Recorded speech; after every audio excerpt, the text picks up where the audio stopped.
ஏய், இங்க என்ன நேரத்துல தனியா நின்னுகிட்டு? சும்மாதான். சும்மா வர சொல்ல மாட்டேன். என்னன்னு சொல்லு. என்ன சார்? இதுல 2 லட்சம் ரூபாய் இருக்கு. உங்க அம்மாவோட மெடிக்கல் செல்ஃப்க்கு வச்சுக்கோ. ஏய், இவ்வளவு எப்படி?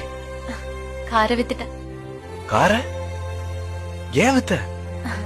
நீ நிலத்தை விற்க போறேன்னு சொன்னல, அதை விற்க வேணாம். எத்தனை வருஷமா வச்சிருந்திருப்பீங்க. அதை வித்தா மனசுக்கு கஷ்டமா இருக்கும்ல. நிலம் வந்து பூர்வீகமா இருக்கிறது. கார் இது இல்லைன்னா வேற வாங்கிக்கலாம். ரொம்ப ஆசையா வாங்கியே. அதை விட உங்க அம்மா கிட்ட என்ன பத்தி சொல்லு. ஃபேரிவர் விளம்பரத்துல என்ன காட்டு. அதுல நான் நல்லா இருப்பேன். சீக்கிரம் வந்துடு என்ன. அப்புறம் நானும் நாளைக்கு ஒரு ஆட்காவ பாம்பே போறேன். ஓ, போயிட்டு ஃபோன் பண்ண. சரி, உனக்கு டைம் ஆயிடுச்சு, நீ கிளம்பு.